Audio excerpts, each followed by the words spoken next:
How y'all doing today on this beautiful Friday? Checking in with you guys with a little Q&A. And my mic is pulling out down my whole shirt. I have to get the corded one next time. Hope y'all excited today on this Friday. Listen, first of all, I'm gonna start off by stating this. Where you want to be and where you at right now in your life is just a testing of your patience. Life has a funny way of seeing how disciplined you're going to be, seeing how much you're willing to focus on the path ahead to determine what exactly that you're searching for, you're worthy enough for it. And it's hard to see that at times because you see a lot of people around us. It's so difficult because you're trying to stay tunnel focused. You're trying to be like locked in on yourself. You're trying to do the right thing. You're basically trying to act as if everything that you're doing, you want to move in the right direction. You want to move the right way. But it seems like everything that can go wrong will go wrong. Everything that you're trying to do just doesn't seem to be adding up the way that you want it to add up. And it's all just a testing of our patience, of our resilience, of everything that we say that we truly want. I can be honest right now and say I am in a crossroad in my life. Just in my life, for example, I can be real with y'all. I've been trading a lot. For the last 3 months, 4 months, been trading a lot and everything has been going pretty well for me. And this last month and a half, everything has been going real bad. I'm talking about L's after L's after L's. What does that do to a person that just get consistent L after L after L? It really messes with your head first. How much losses am I going to take? What's up, Arston? How you doing, Gabrielle? What's up? How y'all doing today, man? Just checking in. We're going to go through some controversial questions today. But I'm just saying, like, what do you do when you just take so many L's? Back to back to back to back to back. That'll discourage anybody to the point where you're like, you know what, I'm finna give it up. I'm finna give it up because I just can't do it anymore. How much L's can I take before I can even, like, when am I gonna see something different? When is something gonna start shaking for me? When am I gonna be able to just bounce back? And I thought I was supposed to be on the right path. I thought I was doing all the right things. I thought I was I thought, man, this ain't going the way I'm supposed to, the way I thought it was supposed to. I'm just catching mad L's. I can't stand this no more, man. Like, how much I'm gonna keep doing with this? Like, I can't. Forget that, bro. Too much L's. How many know it ain't supposed to be like this? That's just life. The sucky part of life that nobody ever wants to talk about is like the L's part and how you feel in the moment when you're taking mad L's, bro. When you're taking mad L's, that's when, like, doubt, discouragement, all that creep in more than anything. And if you ain't got, and you know what makes it even worse is when you got so much people around you that ain't even on your vibe, or they don't see what you see, and you ain't really got nobody to talk to. Kobe reps? What do you mean Kobe reps? I wear a lot of Kobe shoes. But when you see, like, the people around you who, like, they ain't, like, how they winning? How you doing, Emma? I hope you're having a good day. How you winning? How they winning? I'm the one who's putting in the late nights. I'm the one who's grinding more. I'm the one who's studying more. I'm the one who's just, I don't get it. All I'm doing is catching L's. You know what? That remind me of a story. It remind me of a story from when I was like 16, 17 years old. I was in high school. 16, 17 years old, I was in high school. I had no offers to go to college. Zero. Zero offers. It's my junior year. I had zero offers to go to college. Zero offers. I used to get up in the morning at 5, hit the weight room. I used to go before school, get up shots. I used to go after school for sure, play basketball all day, and I just was grinding. And guess what? I sucked terribly. I was terrible. I won't say I was terrible. I just was not good. Nothing was clicking. I remember just being in the gym and shooting and just missing so much and just being so discouraged. But I stuck with it. I kept playing. I just stayed in the gym. It came to a point where it was like I was just so stubborn and I was just so flustered with being terrible to the point where I was just like, what else am I going to do? I'm already here. I'm already suck. I already don't got no offers. I already ain't got nobody trying to sign me to no team or no college or nothing. I'm already here, so I might as well just keep going. I might as well just keep playing. I got about one more year left in high school. I've been playing basketball my whole life. I ain't got no offers. I can't go nowhere. So, you know what I mean? Who cares? Might as well just keep working out. Uber, he said, Kobe shoes that are not retail but reps. Not original. Oh, like representing, perform 99% as Kobe's. When it comes to shoes, make sure you get shoes that are good for your feet. Everybody's feet are different. Make sure you have the shoes that are catered to your feet. I learned that. Not everybody's feet are the same. Not everybody's shoes are going to fit them the same way. Kobe's might be good for you, but for some people, Kobe's might suck for them and they might hurt their feet. For me, some Kobe's are good, some are not. So if they're good for your feet, put them on. If they're good, fake replicas, I don't care. Just make sure you got something that's catered to your feet. Take care of your feet when you come to playing basketball because your feet going to take you wherever you need to go. It's like tires on a car. If you don't have good tires, then you ain't going very far. You ain't going very far. Back to my story. Back to what I was saying. I sucked.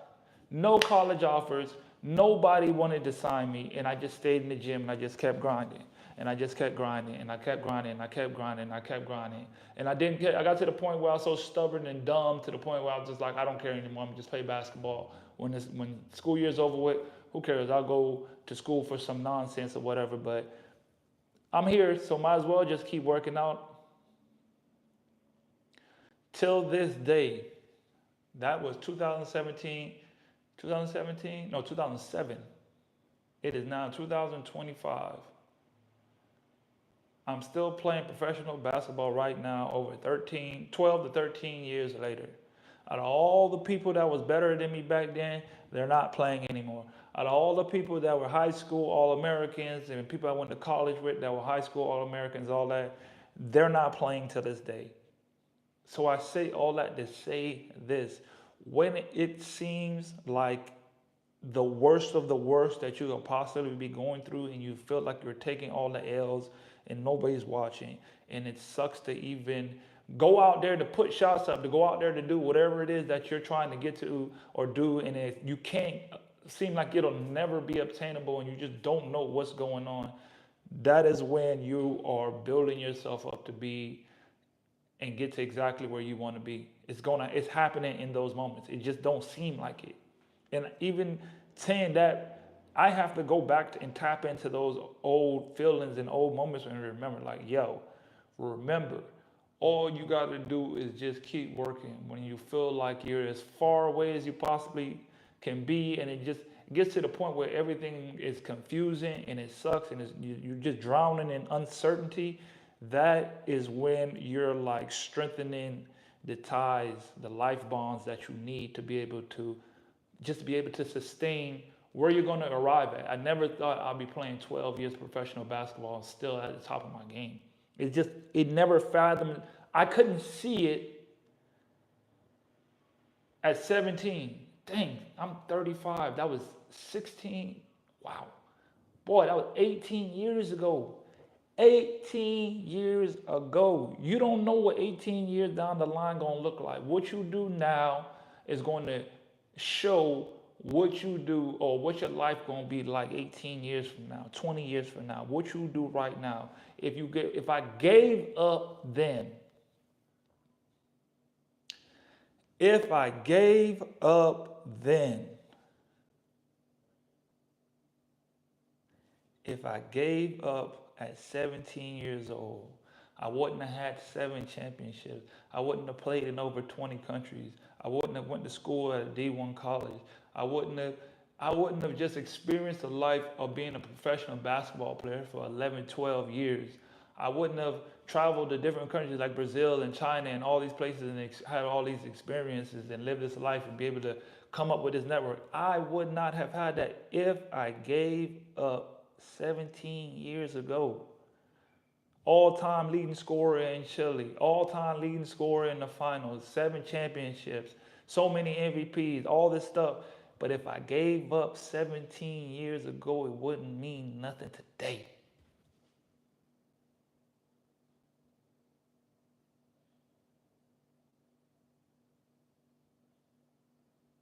In your toughest moments, keep going because you don't know the seeds that you're planting for the future.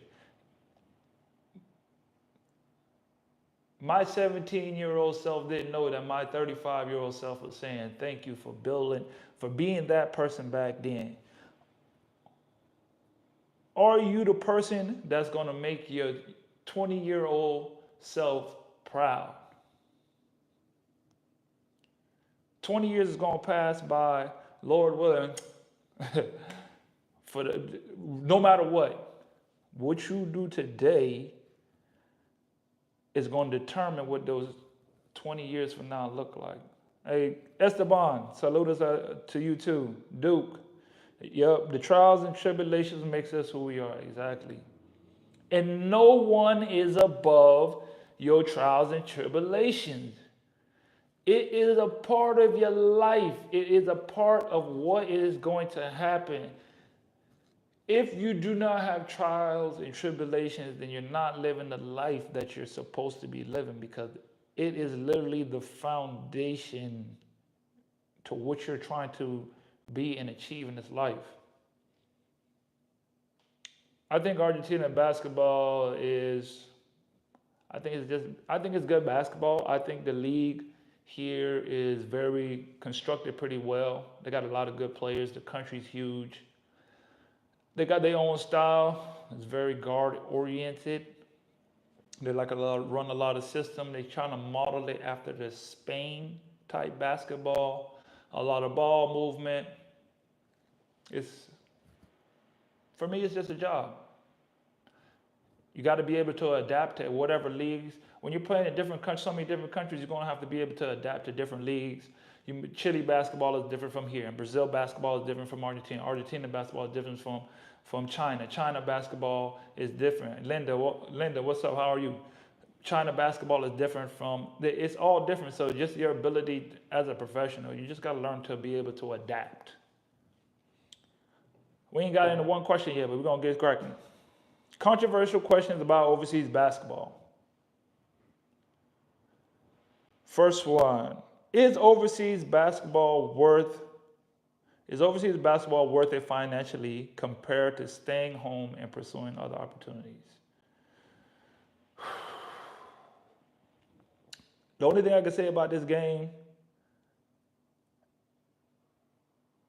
yeah, y'all share this out. I appreciate that. User something. 0193, whatever your name is. Y'all share this out. Share this out to someone. Share this out, and share this out to someone who y'all know who need to hear this, who's trying to play basketball. Isla. Oh, okay. So you're on your mom's account. Share this out. We're gonna get into it. Controversial question is about overseas basketball. Is playing overseas basketball worth it financially compared to staying home and pursuing other opportunities? In my case, I believe because I had that dog mentality and I wanted to work and grind as much as I did in my career, it has deemed to be worth it to me because I was able to play very well in the areas and in the places that I've played. So I've been able to benefit very well from playing basketball overseas. I won a lot of championships. I got a lot of bonuses. It is worth it financially. Trust me. Once you start getting to a certain status and you played after a while, you start getting to a certain status that money starts becoming real good and real nice. That money starts becoming real nice. The lifestyle of being able to live on your own and being able to manage, move around, do certain things, it does become very nice. I do say it is worth it. On the other hand, if you do not do your due diligence, which is, I would say the biggest issue that most athletes, why it doesn't become worth it, is because of poor money management habits. I had that for like the first 9 years of my career. I wasn't able to save any money. I blew through a lot of it. I don't even say through a lot of it. I blew through all of it. I think all the money that I had for my first 9 years of playing, I blew through it. So that wasn't worth it financially. But that wasn't because of the job. That was because of my lack of information. My lack of information caused me to blow through 9 years of payment playing professional basketball because I did not have no type of financial, what's the word, literacy. I just didn't know nothing about finances. So all the money that I was making, I was blowing it and didn't know what to do and wasn't saving it, wasn't investing it, wasn't doing things to really grow my money and that is the biggest, one of the biggest downfalls of basketball players playing basketball. It's definitely worth it once you stick with it and you build your name up, and you just like any job, you just got to work your way up and you start getting paid a decent amount where you can start making a living. It's all about, this is why it's worth it. This is why it's really worth it. You get paid. For example, say you're a rookie, you're getting paid $2,500 a month. That's a decent, pretty good. That's pretty good for a decent rookie contract somewhere. You get paid $2,500. Most guys probably getting paid like $1,500 for rookie contracts, $1,200 a month. I'm being generous. Over here, South America, you could probably get a good $2,500 a month contract your first month. Your first 3 years, first 1 to 3 years, I think I did an average between like first 1 to 3 years, you should be making between $2,500 and $3,500. After 3 years, you should be going up between $3,500 to $5,000 at least. You should be doing that. After that's from like 3 to 6 years. After 6 years, you should be going from like 6 for like 5 to 7. It should be ranging up in between there. If you're not reached to a point where you're making $5,000 consistently, you should got to really think about after about year 7, you got to really think about if this is really worth it for you, or is it doing what it's supposed to do? This is why, because as you're getting, let's just say that $2,500 for the first 3 years, you're managing that money. Most guys probably staying at home. You're probably living with some family. You're going to do some different things. Don't be quick to go jump and get an apartment. You have free housing, free food, free transportation. All that adds up. No taxes on your bread. Just being real. You're not getting no taxes on it. You're just stacking it for real, for real. But the biggest and most important thing is you have so much time. Time is a great asset to use to benefit you. That's why I believe it's so financially worth it, because one, how do you transfer money to the US? Most teams that just transfer, like here on this team, they automatically wire it to my bank account. Most teams will wire it to your bank account. Some will charge you the fee. All this is why you have to know in the beginning of your work, in your contracts, this is where the details of the contracts come in hand. So like you could tell them, hey, I want my contract, I want it to be sent to my bank account, my payment. Is there a fee? These are the things you have, because sometimes they'll take the fee out your check. Here, they pay for the fee. There's a fee to send it. I remember in one city, I was playing in Rio Gallegos in Argentina maybe 2 years ago. They couldn't send the money to my bank account. Like just the way the country was, I had to pay somebody every $5,000, I believe it was. I had to pay them $150 to send it. So when I spent like a lot, like 3 months worth, I'm paying like $500 just to have him go from, because where I was at, it was like no banks that could transfer the money. They had to try and go to the capital, put it in that bank, and that bank had to transfer. It was just such a process. Thank God I'm not in that situation anymore. Some people, that just hand you cash. Sometimes you just get straight cash. But 90%, majority of my career, I had either been given cash, but I've been able to get them transferred. Some people take care of the transfer fee. Others charge you for the transfer fee. You just have to work that out in your contract. You have to ask them, do they do transfers? These are just little minor questions you just need to know before you start playing, so you know. So, like I was saying, it's definitely worth it because you can learn something else in the meantime. Or if you stream, you can start streaming. You can find another source of income. Don't get confused and think that just because you're playing professional, that is going to take care of your lifestyle. It's not. You must have another source of income coming in. One income is too close to none and it's not going to get you just a regular. Most guys think that they're just going to come in and get to making 10, 15, 60, $70,000 a month playing professional basketball. It's just not realistic. There's just not a lot of $15,000, $16,000 contracts out there. $10,000 contracts. There's really not that many out there that they're going to give to you directly. You're not just going to walk into a $10K a month job. Just to really being real. Where are you going to walk into a $10K a month job anywhere? Out of college, out of whatever, you're not walking into no $10K a month job.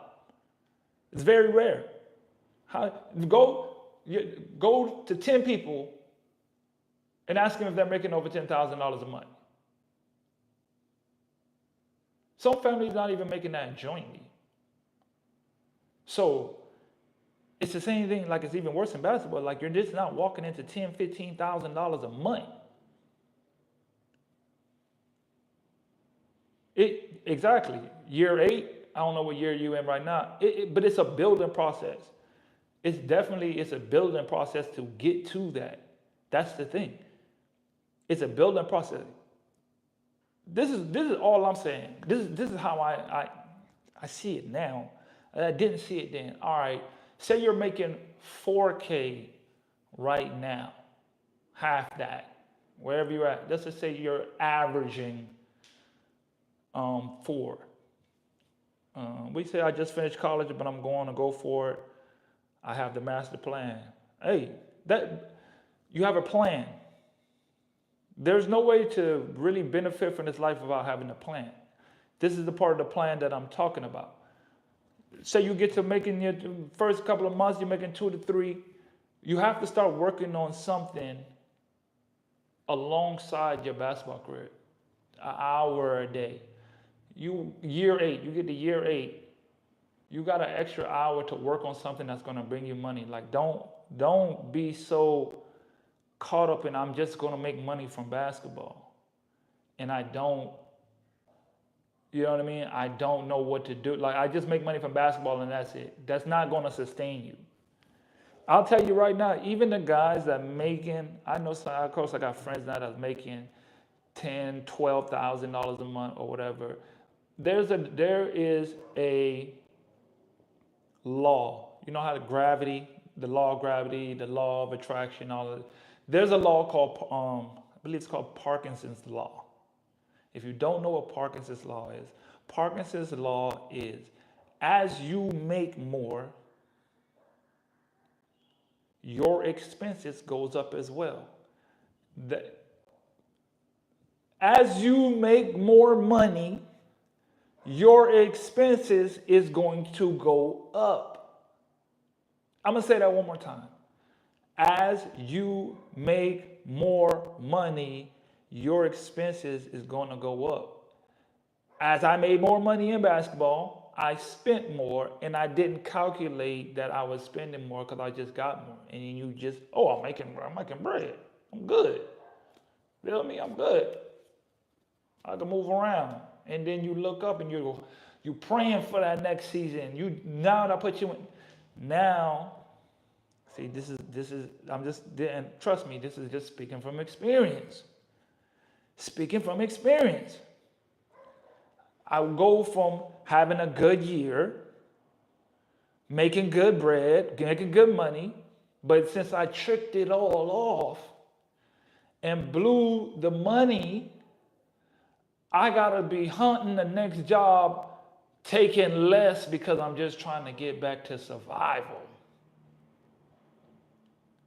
Everybody's broke in college, bro. Don't trust me. I know they got all the NIL deals now and everybody making money. I went through college broke. I went through college broke. You feel me? Broke. The only money, this is exactly what I'm talking about when it comes to financial literacy. Listen, I promise you, this is what, D3? Hey, trust me, I went to D1. It did not matter. We was broke there too. The only time I got some money was when I went to the financial aid. I went to the financial aid office and they used to tell us, go and apply for financial aid and we're going to give you some money. Like they'll give you some money, whatever they don't pay off, we're going to pay off the rest. So I went there and I was just like, give me everything. Stafford, unstafford loan, I don't care, give it to me. Give me all of it. I got back $10,000 each semester. That was the most money I ever seen in my life. $10,000. $10,000. You know what happened to that money? I blew through it all. I blew through it all. All of it. I went and got some rims.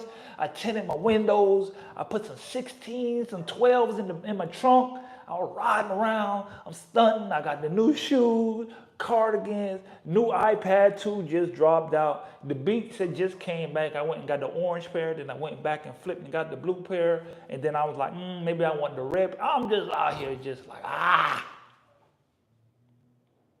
not going to Cancun. I blew through it all. At the same time, I had all that money. At the same time, you know what was going on? Bitcoin was $100.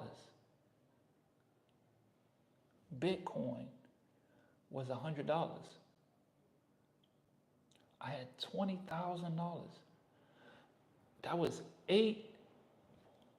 2012, so about 15 years ago. If I would have took $1,000 of that 20 and just put it in Bitcoin and left it till this day, I'll be that day, I wouldn't be here.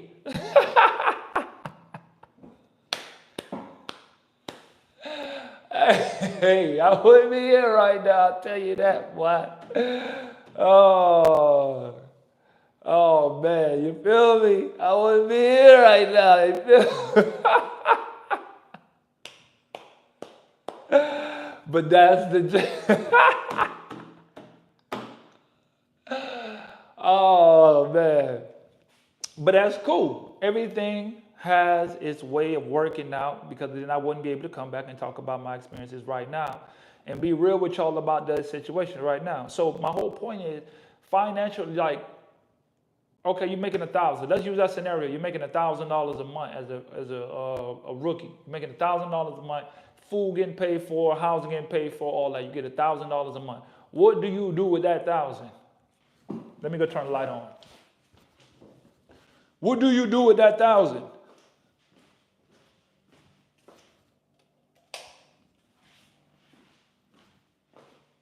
You feel me? What do you do with that $1,000?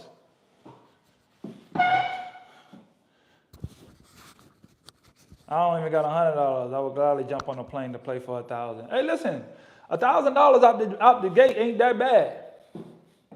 It ain't that bad. My question is, okay, let's see. Go ahead, hey Will, put 400 in the investment account, hold 600. Cool. I like the way you're thinking. To get better for a better salary. Ain't nobody just finna come search you out just because you got better. You can be getting better all you want, but if you ain't on the court playing to show that you got better, how can you get better? It's not like I get better and then I get a better job because I got better without nobody giving me no bread. I'm kind of confused on that. Putting 400 in the investment account, you move for sure. Why should you never sign for a 1K? Why wouldn't you do that? Whoo, take a $400 a month. That's a little pushing it right there, dog. I wouldn't say take that one. I wouldn't say take that one. Not no 400. Not no 400. $400 a month? Not no 400. You got no. 1,000, 1,200, 1,500 really should be 12. I know guys who start off with 1,200. 1,000 is like the lowest I'll say take, bro. I understand. 1,000 is low. It's not 4. That's a heavy grind. That's a heavy grind. Not because you're not good, but you do get labeled as, okay, he's a lower paid player, so they're gonna treat you, they're gonna pay you like that. So you want to kind of start off. Should stay home and go to a real compound because the lowest I'm going is 5. What's his name? Him? You know better than me. I just only been doing it for 12 years. You know the market better than me. You think you coming out making 5K a month? Be my guest, my dog. Salute to you. Salute to you. I just did an interview on a breakdown of a player who did about 200 to 300 players. Average salary, starting out salary, average range, and 5K a month is very few percentage of players getting that. And this is what you guys don't realize. You're going against players in that country as well. There's 350 something D1 schools. So if let's just say 2 seniors graduate or left to go play pro, that's D1. We're looking at what, 700? No. Yeah. 1K in college, 700 career rebounds, and I'm not touching 5K. Hell no. No. Don't matter. Like, you're going to realize all that stuff that you did in college, nobody cares. You're going to go to some place where people don't even know, never heard it. You got to realize, like, people live in their own worlds out here that they don't even care about what you, like, where you came from or whatever. They're going off basically an agent. Hopefully somebody put you on. My first gig was, I went to a camp.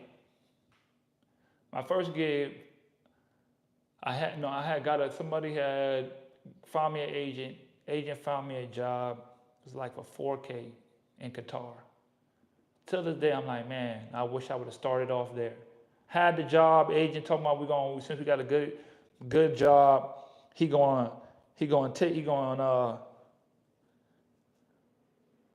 hell nah. Ain't giving you no 5K out the month. Hell nah. Didn't get the job, ended up going to a camp. Went to the camp, killed the camp, won the camp, got offered to go to Mexico for $2,500 a month. Took it, didn't make it past the first 2 weeks, got paid half of my check. So half of the $2,500, half of that they gave me. So basically got screwed over. That's out the gate. The next job I got, the only reason I got that job is because someone tried to get my best friend who I went to college. He was already set up. He was already on. He told him, look at me, gave me an opportunity. I went, played, killed the situation. It was a horrible situation. I ain't gonna get into all that right now. Horrible situation. Yeah, energy. Whoever coming in with the energy, Junior, I like that. Come in with the energy. End up being one of the worst situations, but it panned out because I did my thing, got on. I ain't gonna go into all how I got started in my career and all that. It is financially worth it. If you're playing, make sure you get you some, like you have to pick up something else. You have to pick up some other type of trade, something. By year 8, you master that so you can have more than, the name of the game is having more than one income. I pissed away 9-10 years, not just on the sticks, playing 2K all day, every day, and not doing anything extra to try to learn how to make more money. Now, if I was like today's, which is so perfect, today you can go streaming. I could have just been streaming the whole time. In 10 years of streaming, I probably would have been able to do something, but I didn't even know, just something like that. I didn't got, you got to do, like, you have to figure out something. Start a YouTube channel, start streaming, start something. Something. You got to have the money keep coming in. If you're talking, what you say? 4 to 5K a month, full with no bills, you're doing better than 90. Thank you. Hey, Will, you what?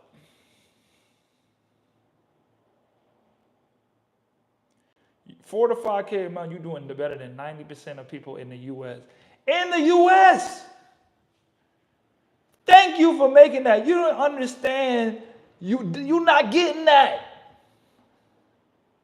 You're not getting that. That's a blessing. That's a blessing.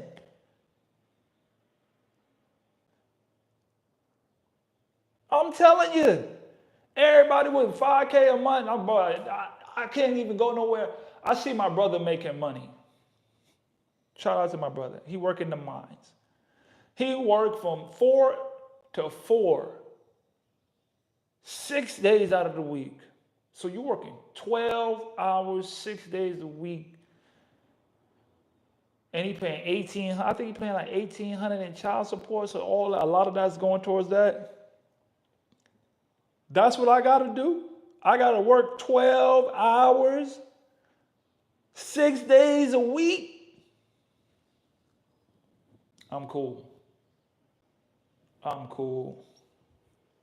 I'll come over and hoop, hop on this live with y'all, chop it up.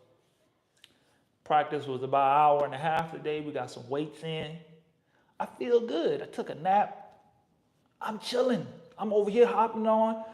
You know what I'm saying? We chopping it up. What life you want to live? You feel me? At the end of the day, we hooping. You get the hoop. Every day you get the hoop. And get paid. Off days, you getting paid.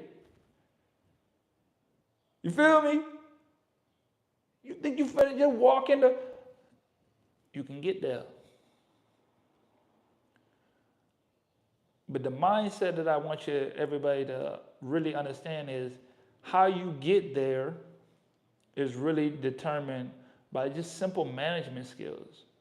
Everybody gets so caught up in making the money part and playing and don't really understand the financial part of it. If you could just get to the point where you managing that bread. I've been able to save and accumulate more money in the last maybe 2 to 3 years than I did my first 9 years of playing. Now I got a long way to recover. I made a lot of mistakes and have a lot of things, but in my last 3 years, I've been able to accumulate more money in my last 3 years than I've been able to accumulate in the last 9 years. The last 9, I cannot even name one thing that I have of like intrinsic value that I can just say, here. Nothing. I can now. It was a shift of mindset. It was understanding that, you know what, I need to take this opportunity to learn something because one, there's nothing you're gonna do pretty much in life for like a long, super long time. You're always changing in different ways. And this is a game of basketball, just strictly in basketball. You're not gonna play forever. But you're blessed with an amount of time. You got enough, you got an amount of time that you can use to enhance your life after while doing something you actually love to do. How many shots a day should you get up? It's so much I could go into the breakdown of that. Like, because you could put up 100 shots, you could put up 500 shots a day, but it's really based on the intensity in which you go. It's not really even about how much shots you put up. It's about the intensity in which you should go at. However, I do believe that bare minimum, it's hard to say every day because some days you might not be able to get in the gym, but at least 5-6 days out of the week, you gotta be at least putting up.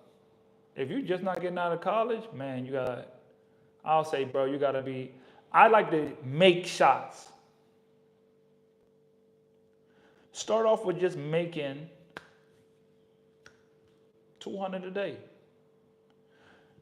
It ain't really about the just making it, it's about the consistency.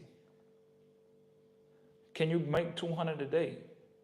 You know what I mean? Just can I at least, no matter what, if I got to go to an outside park, if it's like whatever it takes, I just got to be able to have that. You know what I mean? College is different. When you get out there into the real world, you're going to realize, like, I don't know your situation. I don't know if you have access to the gym, but like, I can speak on me. When I got out of college, I wasn't even able to get in the gym all the time. You realize all those accessibility things that you had, like in college. College, I was in the best shape, the most athletic, because everything's right there. Once you get out into the real world by yourself, you got to pay for your gym memberships. You got to get to the gym. You got work. You got to probably have to do. You got to do all these other little extra things. You know what I'm saying? You're in a different transition of life right now. You can't compare what you was doing in college compared to what you're doing outside. You're going to have to work even harder now that you're out of college because there ain't nobody that's on your head making you get those 300 to 400 up makes. Nothing changes. 300 to 400, make 300 to 400 a day. Make 300 to 400 a day. It don't stop. It don't stop. I really don't know too much about camps. I went to a camp, got burnt. They be money grabs. A lot of them be money grabs. I went to Vegas, went to their camp, big money grab. I ain't paid for that one, but my agent paid for that one. Big money grab. I went to one in Florida, money grab. It just is what it is, man. Those are tough. It's that time too. All the things popping up. It's really, it's so much you got to do just to get on and then stay on. It's so much you got to do. But yeah, I believe it's financially worth it because you get the chance to build up, like you get a chance to, once you learn that you get a chance to do something else with the time. Because you got to understand, when you're out of school or whatever, you ain't got that much time. People got families, they got all these other stuff they got to worry and take care of and all this other stuff that's just going to slowly take away from you. Make money, develop another skill when it's all said and done, that when you do get done, say you by year 8, you making $10,000 a month, but you've also built up a skill. That's the whole game. You build up something and I'm making another $3,000-4,000 on the side. So even if by year 8 you're making $4,000 a month, but your other skill that you've been working on for 8 years as well, you're making $4,000 from that. $2,000. Now you're not making $4,000 a month. Now you're making $6,000 a month. And you say you're in year 10 and you're making about $5,000-6,000. Let's say $5,000 a month. A lot of guys are doing that. You're making a consistent $5K a month, but you've already worked on something else that allows you to make $3,000-4,000 a month on the side. So now you're making $9,000-10,000 a month because you've been working on something for 9-10, or you give your time to work on something that's going to bring you in $3,000-4,000 extra a month. Whatever that is for you, you got the time to figure it out. But some people don't even have the thought of like actually doing it. 9 years, never even had a thought of doing something. It was one time I turned 30 and I spent like $3,000-4,000 in like a week. And I was like, ah, dang, this ain't gonna work. Something gotta give. Something gotta give. I don't know what's going on. I'm tripping. When Christmas Day spent like $3,000-4,000. I'm like, oh shoot, it ain't coming back. And that was at the beginning of the month. And you realizing, oh my God, like this ain't gonna work. Making probably like 6,000-7,000 at the time. No, this ain't, and that wasn't enough. Parkinson's law, money goes up as you make more, you start spending more, and you start realizing, hey, I gotta wait till next month before I get paid again. I didn't blew through all my check now. It's tough, man. Hey, man, you gotta. That's why I'm saying it now. That one little thing, someone with, if OG told me that, if OG told me that, make sure y'all share this out. Don't forget to share this out. Make sure y'all share this out. OG, if one OG told me, hey, listen, you need to be learning something else to make you more money. I don't care how much money you make in basketball, you should be making some more money outside of basketball. Until you retire, you should be either learning or making money outside of basketball. The money don't stop. That's the most important thing. The money don't stop. Don't ever get it twisted and think that you can just chill. The money don't stop. Appreciate it, Will. How do you handle the women? I ain't even gonna lie to you. I'm gonna keep it a bucket. Most countries,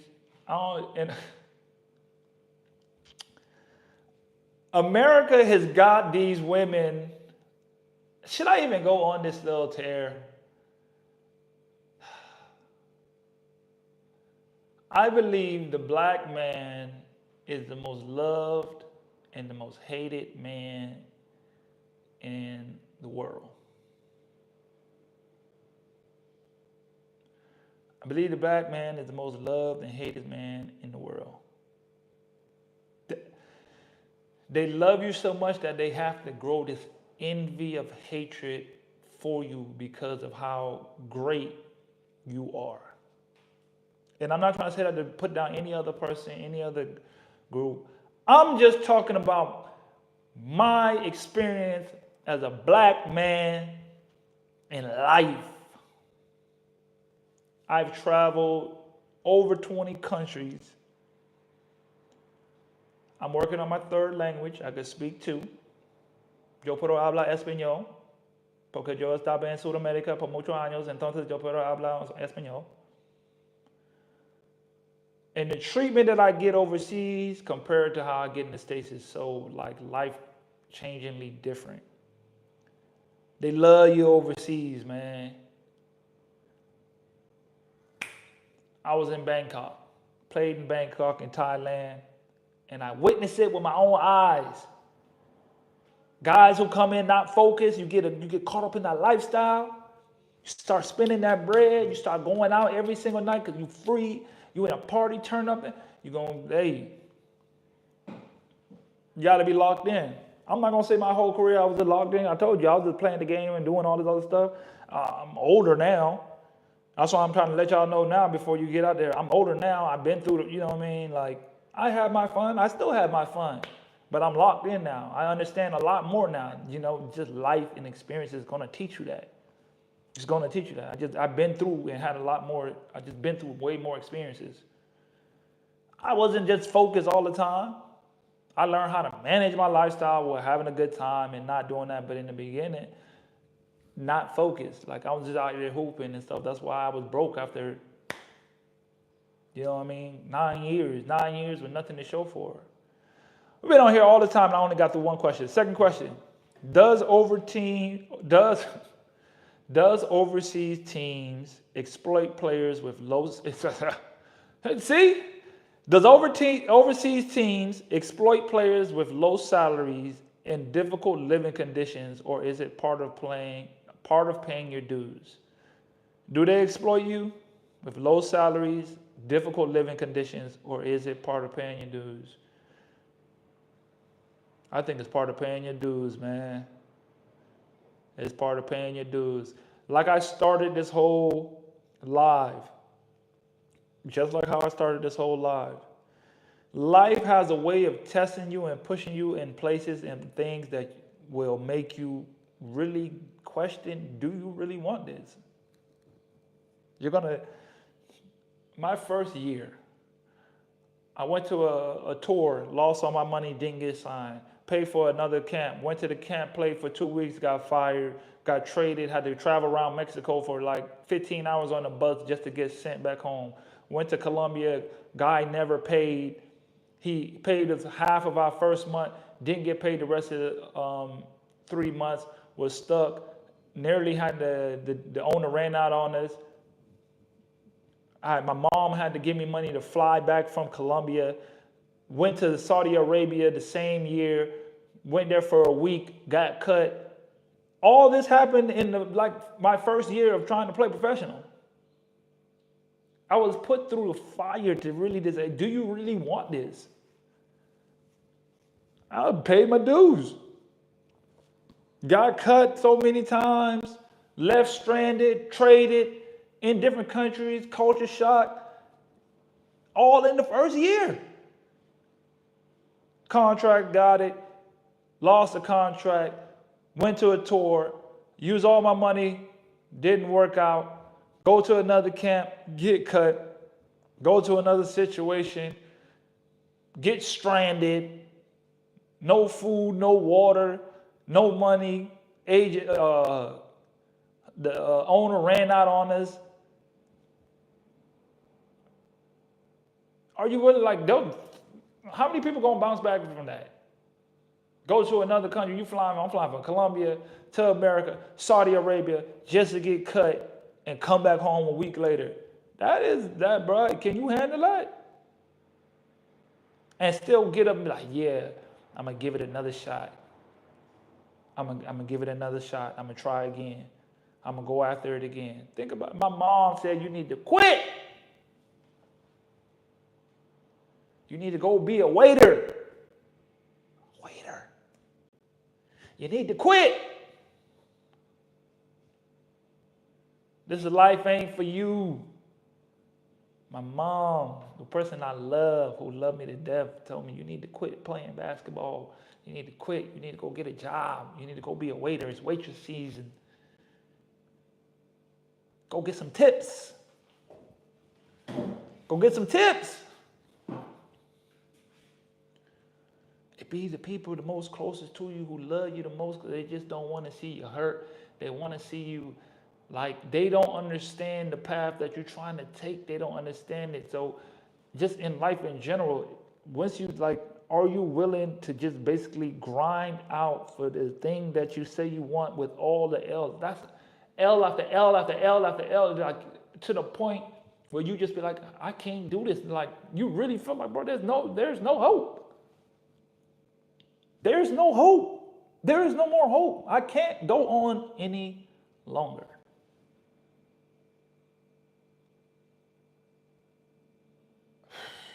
Now that I think about that, man, I think about that. I think about that first year, and I'm looking back at it now.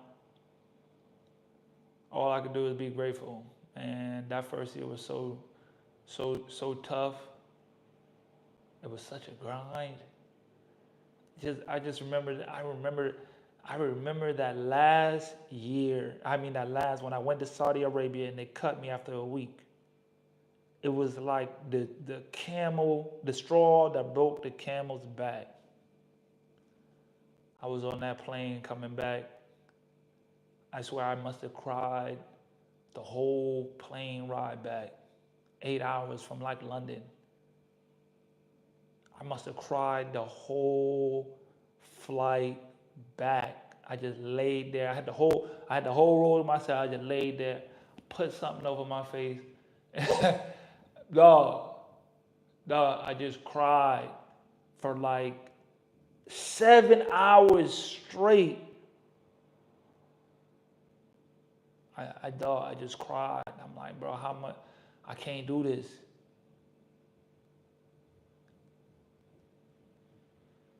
I cried for about 7, 8 hours straight. It was breaking me. Oh man, it was breaking me. Dang.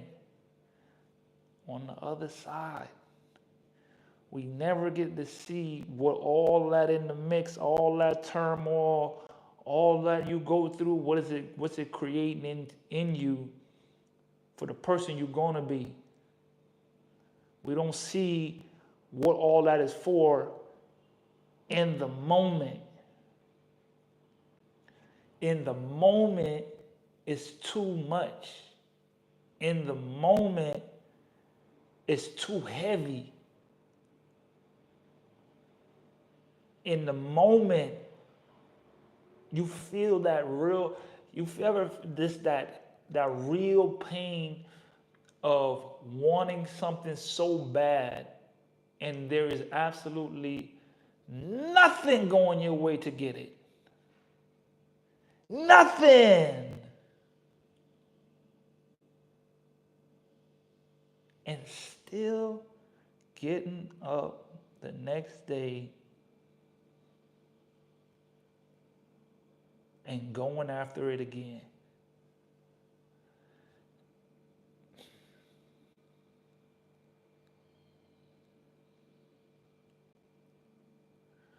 That is everybody got to go through it for themselves. Don't give up right now in the moment. Don't let it get too heavy. Don't let it get too deep. Because what it looks like on the other side of that, you're going to be like, man, thank God I never gave up, man. I promise you, keep putting in the work. Keep grinding. It will not fail you. Your work will not fail you. I promise you, your work won't fail you. When it seemed like, man, I cannot do it anymore,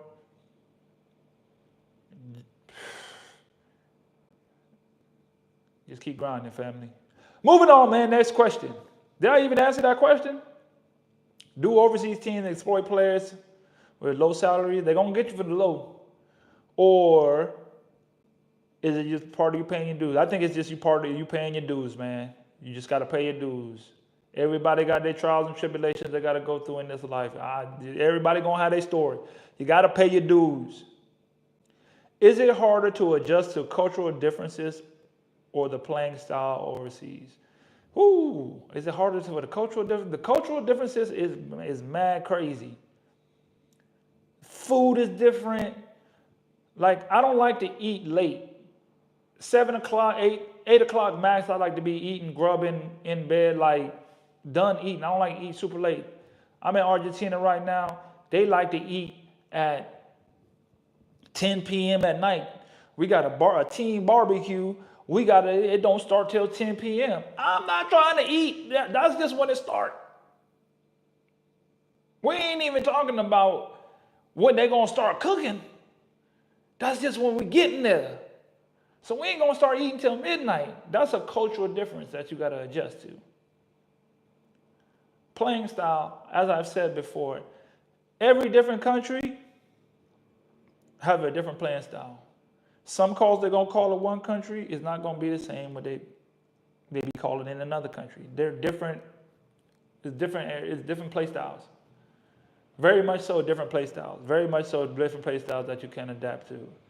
I think it's harder to adjust to the playing style because you might be so accustomed to getting the calls in one country and then you get to another one and they don't call that. Like in Chile, they call a charge 90% of the time. 95% of the time, they're going to call a charge call.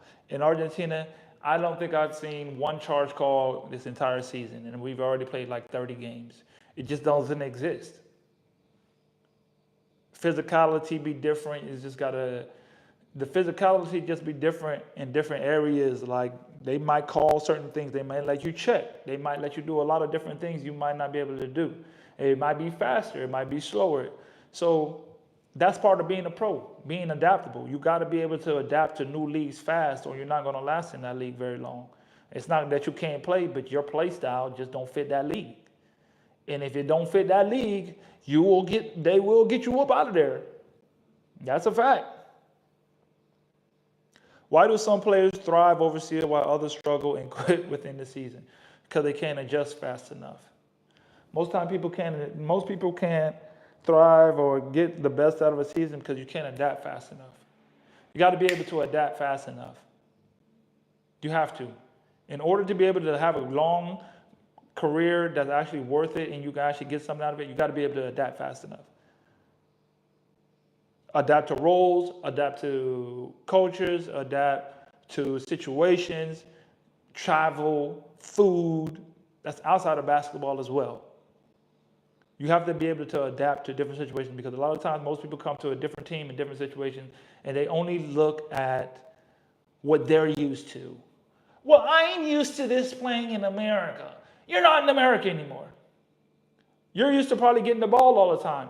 You're not going to get the rock all the time. You might be used to starting. You might be having to play off the bench. There's just different things that you have to adapt to when you play in the game.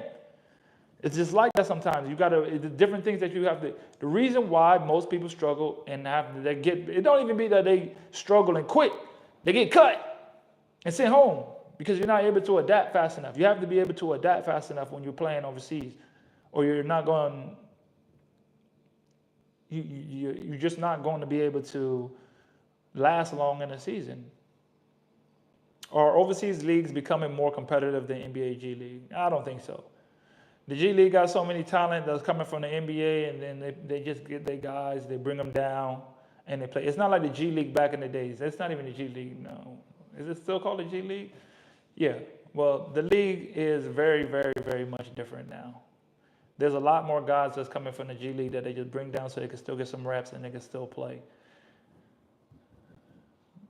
These guys ain't keeping up with those guys from the G League. There's still a lot of high NBA caliber players that if they play mostly now. There are some leagues, unless you're playing like the best of the best league, Euro League, Euro Cup, top league Brazil, these top leagues, you're not, no. You have to be some of the best teams in the region to be able to keep up with just those type of teams, those type of leagues. Euro Cup, Euro League, top league Japan, top league CBA China. Like these are the type of players or leagues that has to be used, because the difference is in the G League, there are pure athletes. Athleticism is just on another level. Just the skill in athleticism is just too high. That's why most players bring in imports, because they just physically cannot keep up with most of import players. They just can't keep up with them physically. And that's why they're limited. Most leagues are 1 or 2 players because they will dominate the league. They're just physically too gifted, and they will physically just dominate it. The G League have the most athletes. They're just gonna dominate the league. You're not gonna be able to keep up with that. You're not gonna be able to keep up with all the athleticism. That's why they limit it, because if they do, they'll take over all the leagues. Does overseas teams truly value Americans, or do they just use them as temporary assets? One thing you gotta understand that in this league, it's a business. You're an asset to the team. You're getting a contract. You are there to make money. You are there to, you know what I mean? You are there to make money. You are there to fulfill your role. It's a business. Don't take it personal. Some teams, they fall in love with the player. They bring them back. They enjoy their time. They sign for a few years. Majority of the times, it's just a job. You're here to do a job. You're here to get paid. You're here to fulfill your duties, and it's on to the next. You are an asset. Treat yourself like the asset that you are. You are your most valuable asset, and it only depends on how much you put into that. If you could become more or less. You can increase your value by increasing your game, by continuously playing, by being a pro, by being professional. All these things add up. But you are just a temporary asset. You are there on a contract. You're there to fulfill a duty. You're a private contractor getting hired to do a certain job. Point blank, period. It's a business. Treat it like a business. Don't take it personal. If you ever read the 4 agreements, don't take it personal. Okay? Don't take it personal. You're an asset. You're there to make some money. You're here to make them some money.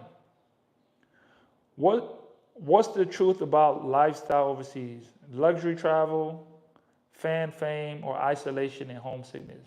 All of the above. Except for luxury travel. The travel here is terrible. Traveling in Argentina, man, is by far one of the worst. Travel is terrible. You're not just flying on nice planes and all that. It's not here. And this is one of the best leagues in all South America. The travel is terrible. We're on the bus 17, 18 hours. You got to travel on a rinky-dink bus. It's not that good. It's about to break down. It ain't as sweet as you think it is. People ain't just running up to you all the time. Just, hey, can I get a... No, it's not like that. It's not really like that. You're just a regular person. You're taller than everybody. They know you do something different. You get some people that show you some love. But a lot of the time you're by yourself. And a lot of guys do get homesick. A lot of guys, Duke or Florida. Y'all talking about Duke? Duke for who? Skywalker? That's my boy. But yeah, it's a lot of people get homesick. A lot of guys go back because they just can't deal with being away from home so long. Because you got to adapt to so much. You got to adapt to the food. You got to adapt to living crazy. Like some places, they don't even have AC in your crib, and it be mad hot, 100 degrees, and then it get ice cold, and you got to have you got to throw the wood in the fire. Like, that's what it really is. Most guys get homesick and be like, I can't do this too much. It's like, you think it's sweet until you be like, bro, I can't really, because you're so used to, especially coming from America, guys be so used to playing in places where you just, like coming out of college, you got the cafeteria right there. You can run under to go to Burger King or Little Caesars, or you can go down to Panera Bread and get you something to eat real quick. And you got all the weight room and all the stuff right there. It's not like that. You don't just have all these accessibilities right there for you at all times. It's not that sweet. You're going from being in a top-notch gym like LA Fitness to going to a compact room with all the weights is right next to each other in like a bedroom-style room, and you got to work out there every day on tile floor. This would be mad different. How realistic is it for players to use overseas basketball as a stepping stone to the NBA? And focus on where you at. Focus on where you at.